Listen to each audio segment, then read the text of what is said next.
de Julien Pichenet. De quoi on va parler ce matin, Oh Julien? là, ça s'agite dans tous les sens. On va parler du mercato, bien sûr, de Léa Salamé, qui présente le 20h de France 2 depuis la rentrée. Elle aurait pris sa décision. Et pour ce qui est de la présentation de C'est à vous, il y a des nouvelles infos aussi. Oh là là. Mais on commence d'abord par les audiences. Oh là là, bon score pour la rencontre entre la Belgique et l'Égypte. Plus de 4 millions de téléspectateurs. Un bon échauffement avant le match de la France ce soir, qui fera évidemment des scores encore plus gros. M6 était en tête des primes une fois de plus grâce au mondial. C'est vrai qu'on a hâte de voir les audiences du mois de juin. Sur l'ensemble du mois, il y a fort à parier qu'M6 décroche la première place devant TF1. Les autres chaînes hier se sont quand même bien battues. 2,6 millions pour Meurtre au paradis sur France 2, 1,7 million pour Camping sur TF1. En d'autres temps, évidemment, face à une autre concurrence, ça aurait fait plus. 1,6 million pour L'aide ou la cuisse sur France 3. Ils avaient sorti du lourd hier, quand même. C'est le genre de film quand même qui fonctionne toujours.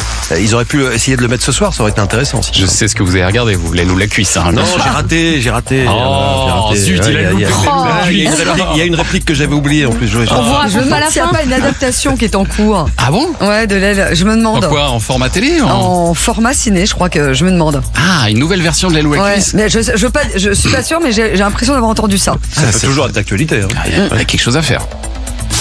Europe 1, le journal des médias. Et puis alors on l'a appris ce matin, selon jean-marc-morandini.com, Léa Salamé devrait quitter le 20h de France 2 dans quelques jours seulement. Alors, information à prendre au conditionnel pour l'instant. 10 mois après avoir pris des commandes du JT de 20h sur France 2, Léa Salamé aurait donc décidé de céder sa place, et ce pour permettre à son compagnon Raphaël Glucksmann d'annoncer sa candidature d'ici mi-juillet. C'était la grande question, même si Léa Salamé a rappelé plusieurs fois que son compagnon ne tenait pas son stylo quand elle écrivait le JT de France 2. Elle avait aussi signalé qu'elle arrêterait de le présenter si Glucksmann était candidat. Alexia Laroche-Joubert, on en parlait déjà il y a un an quand vous étiez venu nous voir ici à Culture Média. On apprenait à ce moment-là que Léa Salamé allait prendre le 20h. Voici un petit extrait de ce que vous aviez dit à notre micro il y a un an. Qu'on puisse lui demander, sous prétexte qu'elle est mariée avec un politique, d'un retrait, ça c'est un poste très particulier, le 20h peut-être, quand même. Mais c'est pas une raison. Il y a un moment, il faut faire confiance aux femmes aussi. On ne peut pas demander ça à une femme. Il y a un moment, je trouve ça honteux. Maintenant que sa décision est prise, Alexia Laroche-Joubert, quelle est votre position ?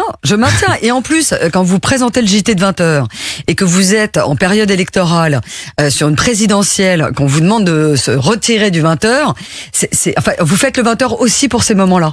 Donc ça m'insupporte qu'elle divorce. Ah oui, c'est la solution. C'est plus simple. C'est la solution que vous proposez. Mais vous pensez que vous, c'est une histoire d'homme-femme? C'est-à-dire si on avait demandé ça à Gilles Boulot, par exemple, qui aurait été avec une candidate de la présidentielle. Non, je pense que maintenant, quand même, on n'oserait plus laisser un Gilles Boulot s'il sortait avec une candidate et lui dire tu restes parce que t'es un mec. C'est pas qu'une histoire d'homme-femme. Non, c'est pas. Mais dans l'absolu, je trouve que, enfin, on connaît la valeur journalistique des gens qui présentent le 20h. Ils sont capables de faire d'arbitrer entre leur, on va dire, leurs préoccupations personnelles et les intérêts du grand public pour l'information.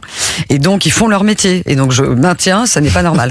La question maintenant, c'est de savoir qui va la remplacer. Ouais. Il y a Jean-Baptiste Marteau, qui est joker de Léa Salamé, qui fait en général de bonnes audiences quand il la remplace, qui sera certainement candidat. En tout cas, on va beaucoup en parler. Si cette information est confirmée, je le rappelle, parce que pour l'instant, ça n'est qu'une rumeur. Personne n'a confirmé cette information. En tout cas, pas Léa Salamé, qui sera l'invité de Michel Drucker ce dimanche. Tiens, c'est la première fois que les journalistes va participer à Vivement Dimanche et qu'elle sera sur le canapé rouge de Michel Drucker. Un numéro qui a déjà été enregistré, donc elle pourra pas évidemment réagir à cette information. Des petits indices, on verra. Bien sûr.